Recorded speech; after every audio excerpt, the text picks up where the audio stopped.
के कुछ इम्पोर्टेंट जो है नोट्स लेकर के आया हूँ। तो इसमें देखते हैं, जैसे यहाँ पर दिया गया है। तो ये संविधान सभा की प्रमुख समितियाँ एवं उनके अध्यक्ष। देखिए 9 दिसंबर 1946 को संविधान सभा की प्रथम बैठक जो है न्यू दिल्ली स्थित काउंसिल चैम्बर के पुस्तकालय भवन में हुई थी। तो सभा के सबसे बुजुर्ग सदस्य कौन थे उस समय? तो डॉक्टर सच्चिदानंद सिन्हा थे। सच्चिदानंद सिन्हा को जो है सभा का अस्थायी अध्यक्ष चुना गया। मुस्लिम लीग ने इस बैठक का बहिष्कार किया और पाकिस्तान के लिए जो है बिल्कुल अलग संविधान सभा की मांग प्रारंभ कर दी थी। तो हैदराबाद एक ऐसी रियासत थी जिसके प्रतिनिधि जो है संविधान सभा में सम्मिलित नहीं हुए थे, परंतु या देशी रियासतों को उनकी संख्या के अनुपात में संविधान सभा में प्रतिनिधित्व दिया गया था। साधारणतः 10 लाख की आबादी पर एक संस्थान का आवंटन किया गया था।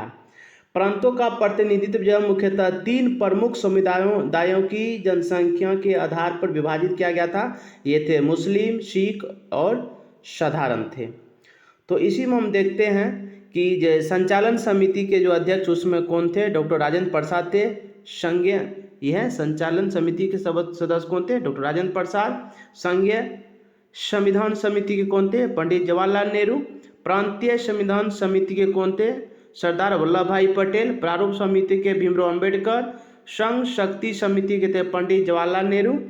मौलिक अधिकारों एवं अल्पसंख्यकों संबंधी परामर्श समिति के अध्यक्ष कौन थे? तो सरदार वल्लभ भाई पटेल जी थे। राष्ट्र ध्वज संबंधी तदर्थ समिति के कौन थे? डॉक्टर राजेंद्र प्रसाद थे। इसी में से कुछ पूछ लिया जाता है, इसलिए ध्यान रखिएगा, बहुत इंपॉर्टेंट पॉइंट्स है। मौलिक अधिकारों एवं अल्पसंख्यकों संबंधी परामर्श समिति के 2 उप समितियाँ थी। एक था मौलिक अधिकार उप समिति के थे जेबी कृपलानी थे, और जबकि अल्पसंख्यक उप समिति की अगर बात करें तो इसके थे एच.सी. मुखर्जी थे। ठीक है।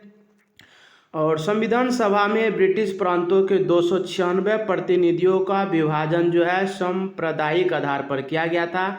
213 सामान्य थे, 79 मुसलमान थे और तथा 4 गो सिख थे। ठीक है, नेक्स्ट देखते हैं। नेक्स्ट में देखिए ये दिया गया यहाँ पर जो है संविधान सभा की महिला सदस्य कितने थे? टोटल कितने थे? 15। तो देख रहे होंगे 1 नंबर में जैसे अम्मू स्वामीनाथन को ये है।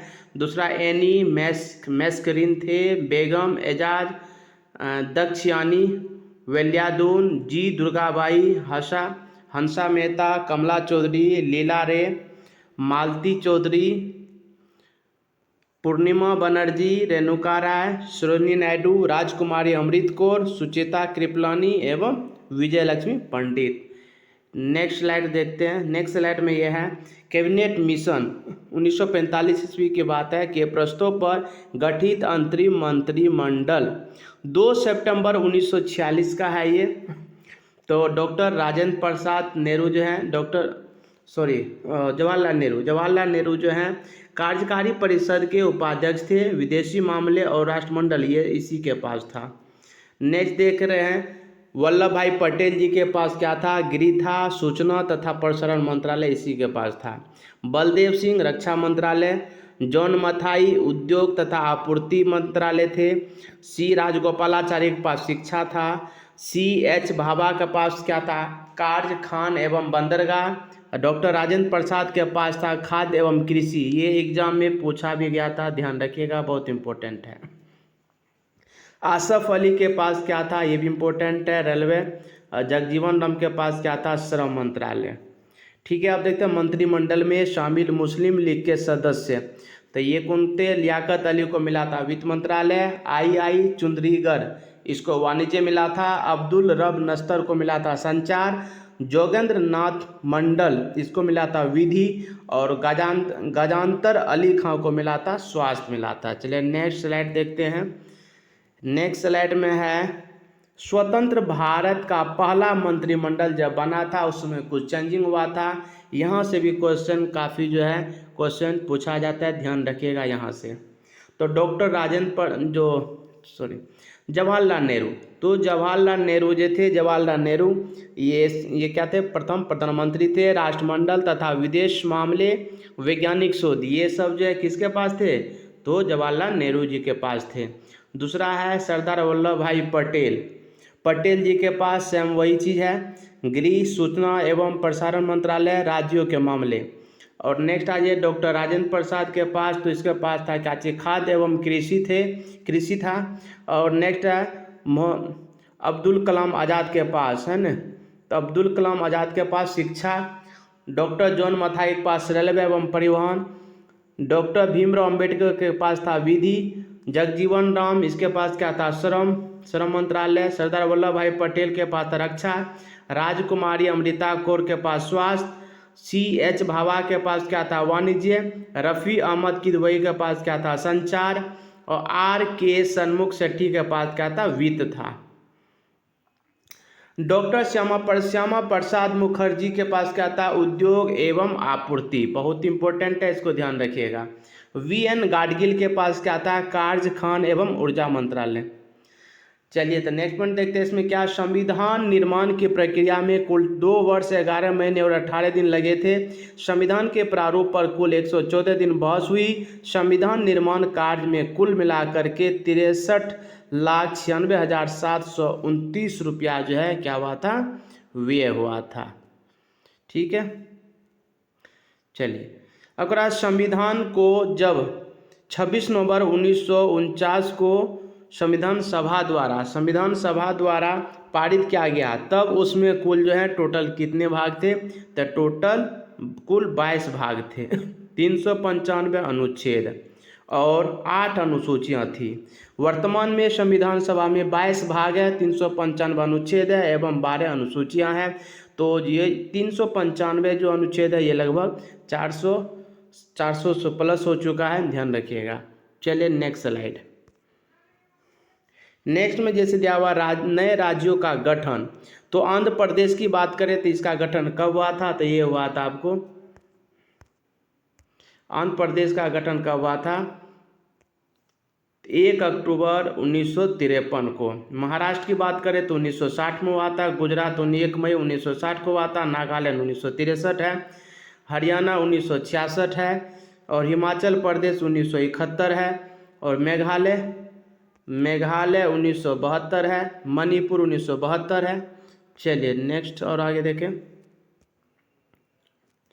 त्रिपुरा, तो त्रिपुरा 1972 आ गया, 72 हो जाएगा। और सिक्किम कब आया था, तो 1975 में। मिजोरम 1987 में। अरुणाचल प्रदेश आ गया आपको 20 फरवरी 1987 में। गोवा हो गया 1987 में 30 मई को। और छत्तीसगढ़ कब आया था, 2000, छत्तीसगढ़, उत्तराखंड और झारखंड। और तेलंगाना आपको पता ही होगा, तेलंगाना कब आया था, 2 जून 1914 का आया था। चलिए नेक्स्ट स्लाइड देखते हैं। नेक्स्ट स्लाइड में दिया हुआ भारतीय संविधान के भाग, तो भाग 1 में, भाग टोटल कितने 22 है। भाग 1 में जो है संघ एवं उसका राज्य क्षेत्र है। और अनुच्छेद की बात करें तो अनुच्छेद आपका आ जाता है 1 से लेकर के 4 तक आ जाता है। बहुत इंपॉर्टेंट है, यहाँ ध्यान रखिएगा। नागरिकता के बारे में भाग 2 में कहा गया, जो अनुच्छेद जो है 5 से लेकर के 11 तक है।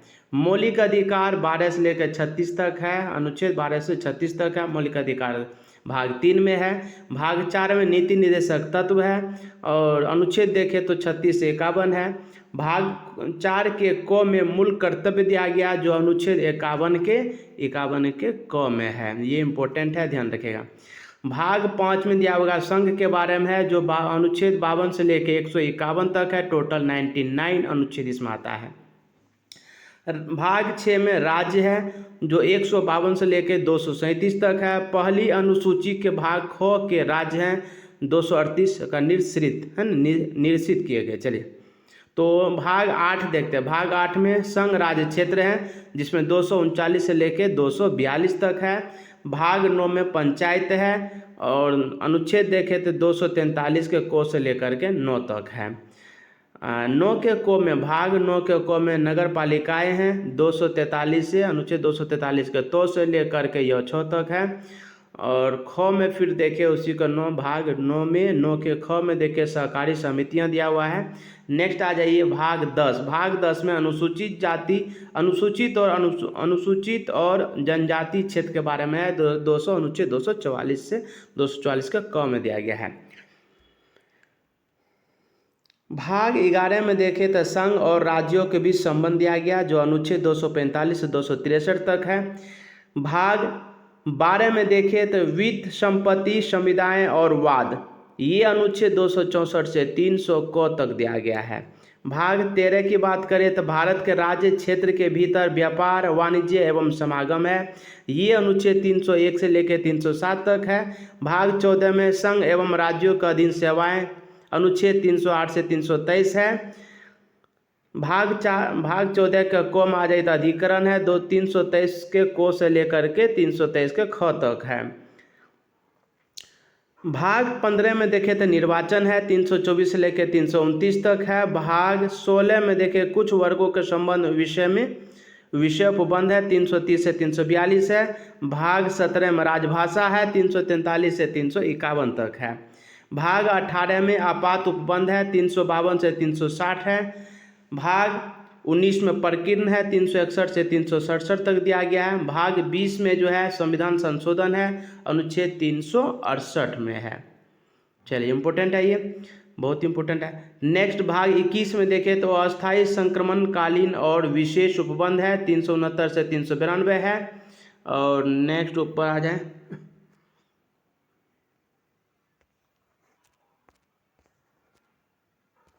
चलिए तो नेक्स्ट क्या है, भाग 22 में संक्षिप्त नाम, प्रारंभ, हिंदी में प्राधिकृत पाठ और निरसन। चलिए ये है अनुच्छेद 393 से 395 तक है। चलिए नेक्स्ट स्लाइड देखते हैं। चलिए तो नेक्स्ट में है मौलिक अधिकार। मौलिक अधिकार जो है समता या समानता का अधिकार 14 से लेकर के 18 तक है। और उसके बाद नेक्स्ट स्वतंत्रता का अधिकार देखें तो 1922 तक है। शोषण के विरुद्ध अधिकार 23 से लेकर के 24 में है। धार्मिक स्वतंत्रता का अधिकार 25 से लेकर के 28 तक है। संस्कृति और शिक्षा संबंधी अधिकार देखें तो 29 से लेकर 30 में है। और संवैधानिक उपचारों का अधिकार अनुच्छेद 32 में है। समता या समानता का अधिकार देखें अनुच्छेद 14 में दिया गया विधि के समक्ष समता। इसका अर्थ यह है कि राज्य सभी व्यक्तियों के लिए एक समान कानून बनाएगा तथा उन पर एक समान लागू करेगा। अनुच्छेद 15 में देखें धर्म, नस्ल, जाति, लिंग या जन्म स्थान के आधार पर भेदभाव का निषेध है।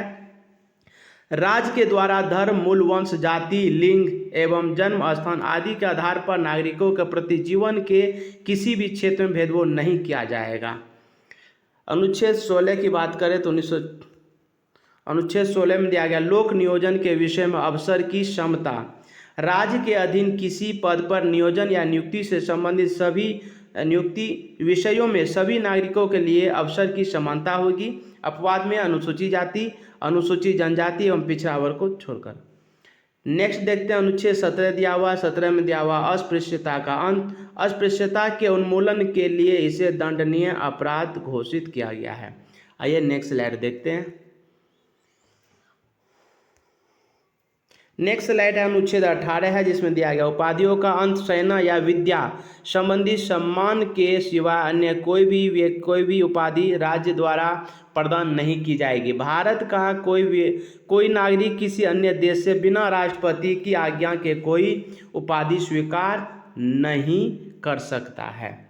नोट में देखिए क्या दिया हुआ है, भारत सरकार द्वारा भारत रत्न, पद्म विभूषण, पद्म भूषण, पद्मश्री एवं सेना द्वारा परमवीर चक्र, महावीर चक्र, वीर चक्र आदि पुरस्कार अनुच्छेद 18 के तहत ही दिए जाते हैं। चलिए तो अनुच्छेद 19 की बात करें। अनुच्छेद 19 में क्या दिया हुआ है, मूल संविधान में 7 तरह की स्वतंत्रता का उल्लेख था, अब सिर्फ 6 हैं। तो अनुच्छेद जो है 19 के एफ में संपत्ति का अधिकार है। 44वां संविधान संशोधन 1978 के द्वारा हटा दिया गया था और हटा के कैसे क्या किया, 300 के कॉमन डाल दिया गया था। चलिए नहीं देखते हैं। 6 तरह की स्वतंत्रता का अधिकार दें। तो पहला हम देखते हैं, जैसे इसमें दिया हुआ है 19 के ए में है बोलने का अधिकार है, 19 के बी में शांतिपूर्वक बिना हथियारों के एकत्रित होने और सभा करने की स्वतंत्रता है, अनुच्छेद 19 के सी में संघ बनाने की स्वतंत्रता है, अनुच्छेद 19 के डी में देश के किसी भी क्षेत्र में आवागमन की स्वतंत्रता है, अनुच्छेद 19 के ई में जो है देश के किसी भी क्षेत्र में निवास करने और बसने की स्वतंत्रता है। अपवाद में जी जम्मू कश्मीर, अब जम्मू कश्मीर भी नहीं रहा है, इसको आप डिलीट कर सकते हैं। चलिए नेक्स्ट देखते हैं 19 के जी में कोई भी व्यापार एवं आजीविका चलाने की स्वतंत्रता है। प्रेस की स्वतंत्रता का वर्णन 19 के ए में ही है। चलिए नेक्स्ट स्लाइड देखते हैं। नेक्स्ट स्लाइड में दिया गया है अनुच्छेद 50। तो अनुच्छेद 50 में क्या दिया गया आपको? अनुच्छेद 50 में कार्यपालिका एवं न्यायपालिका का पृथक्करण बहुत इंपॉर्टेंट है, ध्यान रखिएगा। अनुच्छेद 51 देखें तो अनुच्छेद 51 में अंतर्राष्ट्रीय शांति और सुरक्षा की अभिवृद्धि है।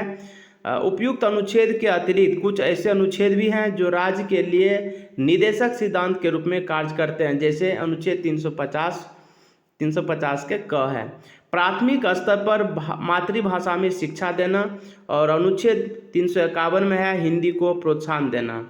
नोट में देखिए क्या दिया गया है, राज्य का नीति निर्देशक तत्व एक ऐसा चेक है जो बैंक की सुविधा अनुसार अदा की जाएगी। यह कथन केटी शाह का है, ये बहुत इंपॉर्टेंट है, इसको ध्यान रखिएगा।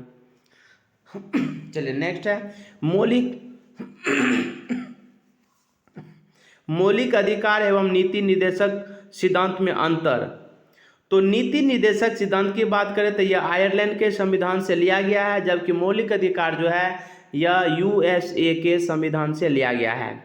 दूसरा में देखें इसका वर्णन संविधान के भाग 4 में किया गया है, जबकि मौलिक अधिकार का भाग 3 में किया गया है। इसे नीति निर्देशक तत्व को लागू कराने के लिए न्यायालय नहीं जा सकते हैं, जबकि मौलिक अधिकार को लागू कराने के लिए न्यायालय की शरण ले सकते हैं। नेक्स्ट है इसके पीछे नीति निर्देशक तत्व के पीछे जो है राजनीतिक मान्यता है, जबकि मौलिक अधिकार के पीछे कानूनी मान्यता है। नीति निर्देशक तत्व में जो है सरकार के अधिकारों को बढ़ाता है, जबकि मौलिक अधिकार जो है यह जो है सरकार के महत्व को घटाता है। फिर साथ में देखें यह राज्य सरकार के द्वारा लागू करने के बाद ही नागरिक को प्राप्त होगा। नीति निर्देशक तत्व जो है राज्य सरकार के द्वारा लागू करने के बाद ही नागरिक को प्राप्त होगा, जबकि मौलिक अधिकार जो है यह अधिकार नागरिकों को स्वतः प्राप्त हो जाता है। आइए नेक्स्ट स्लाइड देखते हैं। नेक्स्ट स्लाइड में है भारत के राष्ट्रपति के बारे में दिया गया, जो डॉक्टर राजेंद्र प्रसाद जी हैं, ये 1950 से लेकर के 1962 तक रहे थे। डॉक्टर एस राधाकृष्णन ये 62 से लेकर के 1967 तक रहे थे। डॉक्टर जाकिर हुसैन की बात करें तो 1967 से लेकर 69 तक रहे थे। वीवी गिरी की बात करें तो 1969 से लेकर 1974 तक रहे थे। फखरुद्दीन अली अहमद 1974 से 77 तक रहे थे। नीलम संजीव रेड्डी 1977 से 1982 तक रहे थे। ज्ञानी जेल सिंह 1982 से लेकर के 1987 तक रहे थे। आर वेंकट रमन 1987 से 1992 तक रहे थे। शंकर दयाल शर्मा 1982 से 1997 तक रहे थे। के आर नारायण 1997 से 2002 तक रहे थे। डॉक्टर APJ अब्दुल कलाम 2002 से लेकर के 2007 तक रहे थे। प्रतिभा सिंह पाटिल की बात करें तो 2007 से लेकर के 2012 तक रहे थे। प्रणब मुखर्जी 2012 से 2017 तक रहे थे, और 2017 के बाद जो है अभी वर्तमान में कौन है? द्रौपदी मुर्मू जी हैं। चलिए नोट में दिया गया है वीवी गिरी जो है 3 मई 1969 से 20 जुलाई 1969 तक, न्यायमूर्ति मोहम्मद हिदायतुल्लाह 20 जुलाई 1969 से 24 अगस्त 1969 तक जो है, एवं BD जत्ती 11 फरवरी 1977 से 25 जुलाई 1977 तक कार्यवाहक राष्ट्रपति के रूप में कार्य रहे थे। राष्ट्रपति अपने पद ग्रहण की तिथि से 5 वर्ष की अवधि तक पद धारण करेगा। अपने पद की समाप्ति के बाद भी वह पद पर तब तक बना रहेगा जब तक उसका उत्तराधिकारी पद ग्रहण नहीं कर लेता। यह बात अनुच्छेद 56 में कहा गया है। आइए देखते हैं नेक्स्ट स्लाइड। चलिए उपराष्ट्रपति की बात करें तो डॉक्टर राधाकृष्णन जो है 1952 से लेकर 62 तक रहे थे। डॉक्टर जाकिर हुसैन 1962 से लेकर 67 तक रहे थे। वीवी गिरी 67 से 69, मात्र 2 साल रहे थे। गोपाल स्वरूप पाठक 1969 से 1974 तक रहे थे। बीडी जत्ती 1974 से 1979 तक रहे थे। न्यायमूर्ति मोहम्मद हिदायतुल्लाह 1979 से लेकर 1984 तक रहे थे। आर वेंकटरमन 1984 से 1987, मात्र 3 साल रहे थे। डॉक्टर शंकर दयाल शर्मा 1987 से 1992 तक रहे थे। के आर नारायण 1992 से 97 तक रहे थे। कृष्णकांत जी 1997 से 2002 तक रहे थे। भैरव सिंह शेखावत 2002 से लेकर के 2007 तक रहे थे। हामिद अंसारी 2007 से लेकर के 2012 तक रहे और 12 से लेकर के 17 तक कौन रहे थे, तो 2012 से लेकर 17 तक जो है एम वेंकैया नायडू थे। अब देखा कि दिया उपराष्ट्रपति को अपना पद ग्रहण करने से पूर्व राष्ट्रपति अथवा उसके द्वारा नियुक्त किसी व्यक्ति के समक्ष शपथ लेनी पड़ती है। चलिए देखते हैं नेक्स्ट स्लाइड। चलिए तो यहाँ पर जो है, चलिए प्रधानमंत्री के बारे में दिया गया है।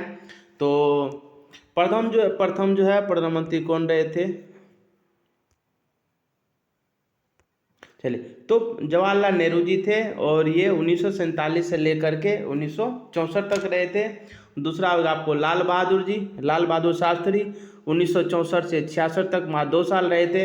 इंदिरा गांधी 1966 लेके 77 तक रहे। मोरारजी देसाई की बात करें तो 1977 से 79, मात्र 2 साल रहे। चौधरी चरण सिंह 1979 से लेके 80 तक 1 साल रहे थे।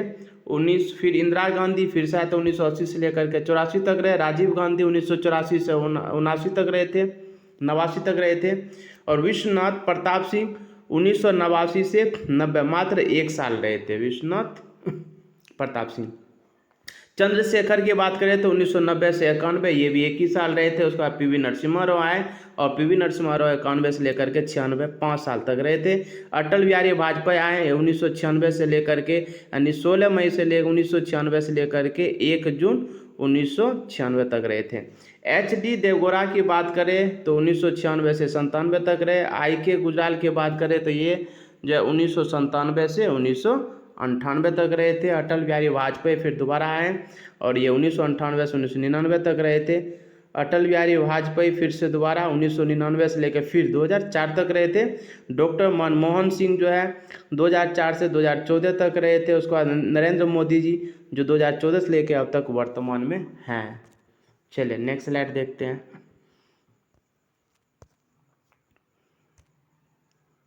चलिए तो नेक्स्ट स्लाइड में क्या है, केंद्र राज्य संबंधों से जुड़े कुछ प्रमुख अनुच्छेद। तो अनुच्छेद 247 देखिए क्या दिया गया। 247 में है कुछ अतिरिक्त न्यायालयों की स्थापना का उपबंध करने की संसद की शक्ति।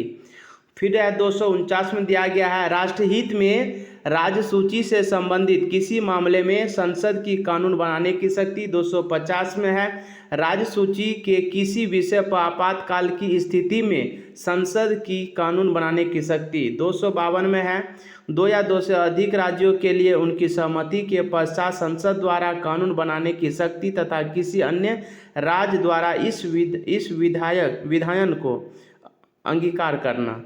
नेक्स्ट है 257 में कुछ मामलों में संघ का राज्यों के ऊपर नियंत्रण। 262 में है अंतर्राज्यीय नदियों अथवा नदी घाटियों के पानी से संबंधित विवादों के संबंध में न्याय निर्णयन। नेक्स्ट है 268 की बात करें तो इसमें दिया हुआ संघ द्वारा आरोपित किंतु राज्यों द्वारा संग्रहित एवं उपयोग किए गए कर।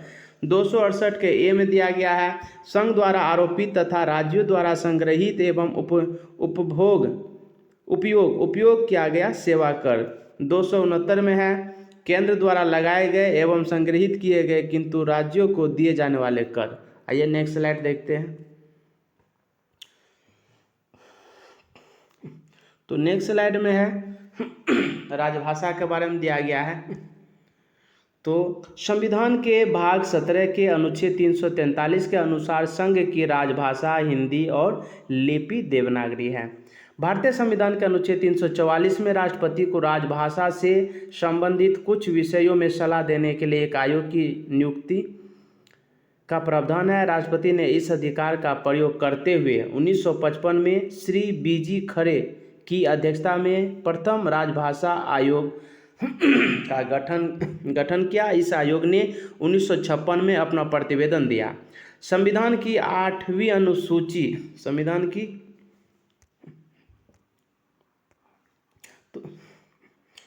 की 8वीं अनुसूची के अनुसार निम्नलिखित भाषाओं को राजभाषा के रूप में मान्यता प्राप्त है, जो इस प्रकार है। तो कौन कौन से? असमिया है, बांग्ला है, गुजराती, हिंदी, कन्नड़, कश्मीरी, मलयालम, मराठी, उड़िया, पंजाबी, संस्कृत, सिंधी, तमिल, तेलुगु, उर्दू, कोंकणी, मणिपुरी, नेपाली, मैथिली, संथाली, डोगरी और बोडो। टोटल कितने? 22 भाषा हैं। चलिए, तो यहाँ पर हम देख रहे हैं 1967 की बात करें तो 1967 में जो है संविधान के 21वें संशोधन के द्वारा सिंधी को जो है, ये सिंधी है, सिंधी को 8वीं अनुसूची में जोड़ा गया। 1922 में संविधान के 1992 ईस्वी में संविधान के 71वें संविधान संशोधन के द्वारा जो है मणिपुरी, कोंकणी एवं नेपाली को जो है 8वीं अनुसूची में जोड़ा गया। 92वां संविधान संशोधन अधिनियम 2003 के द्वारा जो है संविधान की 8वीं अनुसूची में मैथिली, संथाली और डोगरी एवं बोडो भाषा को जोड़ा गया।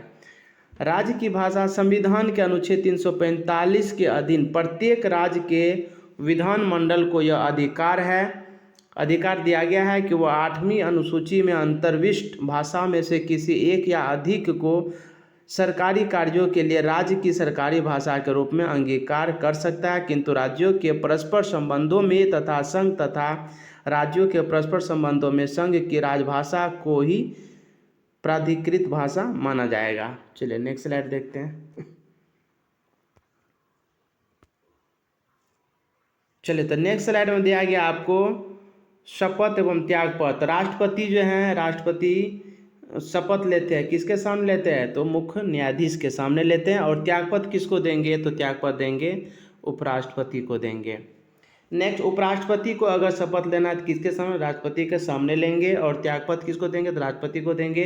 राज्यपाल जो है, राज्यपाल शपथ लेंगे किसके सामने? तो राज्य उच्च न्यायालय के मुख्य न्यायाधीश होते हैं उसके सामने लेंगे। और अगर त्यागपत्र देना है तो राष्ट्रपति जी को देंगे। आज इसी में नेक्स्ट है मुख्य न्यायाधीश जो शपथ लेंगे वो लेंगे राष्ट्रपति के सामने। त्यागपत्र किसको देंगे? राष्ट्रपति को देंगे। प्रधानमंत्री जो है ये किसके? राष्ट्रपति के सामने लेंगे। त्यागपत्र राष्ट्रपति को ही देंगे। लोकसभा अध्यक्ष की बात करें तो बहुत इंपॉर्टेंट, कई बार एग्जाम में पूछा गया, ये शपथ नहीं लेते हैं। और त्यागपत्र किसको देंगे? तो ये उपाध्यक्ष को देंगे। चलिए नेक्स्ट स्लाइड देखते हैं। नेक्स्ट स्लाइड में है पंचायती राज की बात करें तो लॉर्ड रिपन का जो है 1882 की बात करें, 1882 का संकल्प जो स्थानीय स्वशासन के लिए मैग्ना कार्टा का हैसियत रखता है। रिपन को भारत में स्थानीय स्वशासन का पिता भी कहा जाता है। ठीक है। पंचायती राज का शुभारंभ जो है स्वतंत्र भारत में 2 अक्टूबर 1959 को भारत के प्रथम जो है प्रधानमंत्री जवाहरलाल नेहरू के द्वारा राजस्थान के राज्य के नागौर जिलों में हुआ था। ठीक है। अब फिर आगे देखें तो 11 अक्टूबर 1959 ईस्वी को पंडित जवाहरलाल नेहरू ने आंध्र प्रदेश राज्य में पंचायती राज का प्रारंभ किया था। कब किया था? तो 11 अक्टूबर 1959 को किया था। पंडित जवाहरलाल नेहरू आंध्र प्रदेश राज्य में पंचायती राज का प्रारंभ किया था। चलिए तीसरी में देखते हैं बलवंत राय मेहता समिति। पंचायती राज व्यवस्था में सुधार हेतु कई समितियां गठित की गई थी। सबसे पहला देखें बलवंत राय मेहता समिति का एग्जाम पूछा जाता है, किससे है? पंचायती राज से जुड़ा हुआ, 1957 में आया था। दूसरा अशोक मेहता समिति की बात करें तो 1977 में आया था। पीवी के राय समिति 1985 में आया था। उसके बाद फिर हम आगे बात करें तो LM सिंघवी 1986 में आया था। 64वां संविधान संशोधन 1989 में हुआ था। और 73वां संविधान संशोधन जो है 1993 में हुई थी, 93 में हुआ था। ठीक है, नेक्स्ट आगे देखें। चलिए, तो यहाँ पर दिया गया है 73वां संविधान संशोधन। 73वां संविधान संशोधन पंचायती राज से संबंधित है। इसके जो है इसके द्वारा संविधान के भाग 9 में अनुच्छेद 243 को से लेकर 9 तक जो कुल 16 अनुच्छेद हैं तथा अनुसूची 11 में इसका प्रावधान किया गया है। फिर हम देखें 73वां संविधान संशोधन के मुख्य बातें क्या हैं। तो कह रहा है इसके द्वारा पंचायती राज के त्रिस्तरीय ढांचे का प्रावधान किया गया है। ग्राम स्तर पर ग्राम पंचायत, प्रखंड स्तर पर जो है पंचायत समिति और तथा जिला स्तर पर जो जिला परिषद के गठन की व्यवस्था की गई है। पंचायती राज संस्था के प्रत्येक स्तर में 1/3 स्थानों पर जो है महिलाओं के लिए आरक्षण की गई है। ठीक है, इसका कार्यकाल 5 वर्ष निर्धारित किया गया है। पंचायत भंग होने पर 6 माह के अंदर निर्वाचन होंगे। राज्य की संचित निधि से इन संस्थाओं को जो अनुदान देने की व्यवस्था भी की गई है।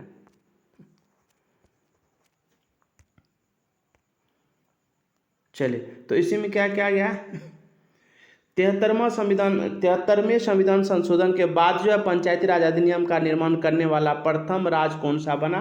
बहुत इंपॉर्टेंट, ध्यान दिया, कर्नाटक बना था।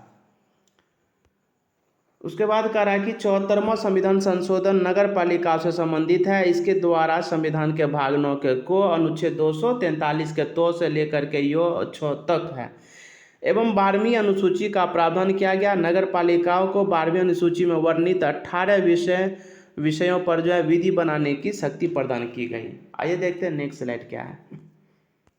चलिए, आज ज़्यादा टाइम हो गया, इसको इतना रहने देते हैं, आधा घंटा हो गया। मुझे उम्मीद है कि आपको अच्छा लगेगा कमेंट और लाइक शेयर ज़रूर कीजिएगा और इसको रिवीजन करते रहिए। यही सब इम्पोर्टेंट पॉइंट है। चलो, ओके, थैंक्स।